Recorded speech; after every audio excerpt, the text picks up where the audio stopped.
So in the last 1.5 years, I had a regular mobility session once per week and made quite some good progress with it. But then I moved to my friend's place, and for the next 8 weeks, I wanted to test a different mobility approach. It is more like an grease the groove approach, because I implemented my mobility work in my daily practice, which I did for 4 to 5 days per week for the next 8 weeks. Over the winter, I trained mostly 4 times per week, sometimes 5, but mostly 4.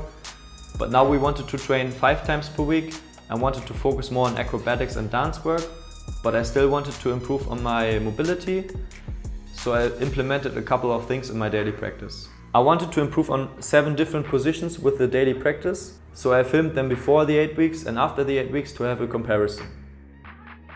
And these big 7 are the middle split, the front split on both sides, the pancake, the standing forward fold, the bridge, my active shoulder extension with a stick, and my active shoulder flexion in a tuck handstand.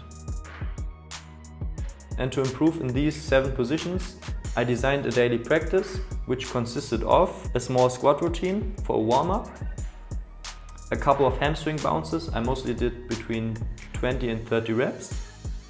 I did split squats for 10 reps per side. Then I moved on to Cossack bounces for 15 to 20 reps per side. After these, I did a couple of pelvis circles, mostly 10 to 12 reps per side and direction. Then I continued with pancake bounces, mostly between 10 and 20 reps.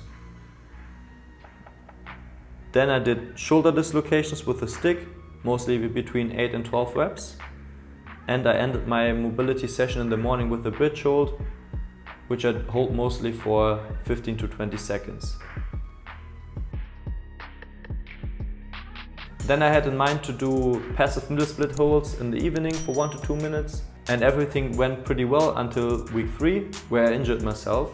So I injured my right hamstrings, right where it attached to the bone, because I did the pancake bounces way too aggressive. And after all the jumping and landing work from the acrobatics and parkour practice, this was way too much for my body, and the body said no, and yeah, so I injured myself. Therefore, I needed to replace my pancake bounces and middle splits with some rehab work for my right hamstring, and I couldn't really work on the middle split and the pancake thereafter. And then in week 7, I felt some lower back pain, but this was not a problem at all because I had a rest week or deload week anyway, so I slowed down a bit and this was totally fine. And all the other stuff I did for 4 to 5 times per week, so I stayed pretty consistent overall. And these are the results.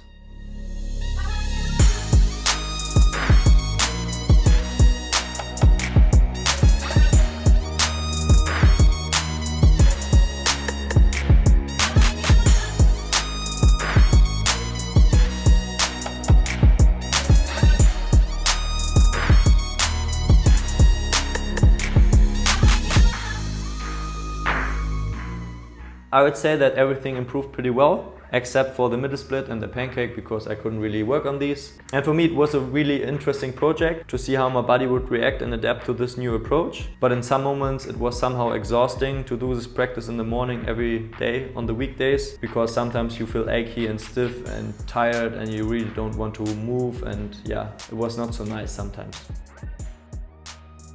But despite all the improvements, I wouldn't do this same mobility project again because it was way too intense and it was too much for my nervous system, because the nervous system is controlling the range of motion. And yeah, sometimes I just felt I couldn't do this anymore. And to reflect on myself, I was not doing these exercises mindfully enough on all days, and sometimes I went too far and too aggressive, so yeah, that's why I injured myself. But maybe I will do a similar project in the future, but this time with less intensity and a bigger focus on more looseness and being more mindful. When you're seeing this, please take it with a pinch of salt, because mobility and flexibility takes time and patience, and you won't reach a middle split or front split in 8 weeks. Sometimes it takes up to 2, 3 or 4 years.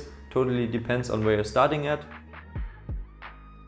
But this was also the intention of this project. I wanted to learn and explore something, and I wanted to make new experiences to see how my body would react or behave in certain situations. To give yourself some philosophical background, Socrates already said 2000 years ago, "Know thyself," which doesn't mean you have to become aware of your autobiography. It's more like an operating manual. What are your principles? What are your constraints? How would you react and behave in certain situations? And I think this deep self-knowledge is a fundamental thing in living a meaningful and happy life. And this is also the message of this video. Try something new, make new experiences, learn something, because instead of just being the actor on the stage of life, you also want to be the director. See you guys.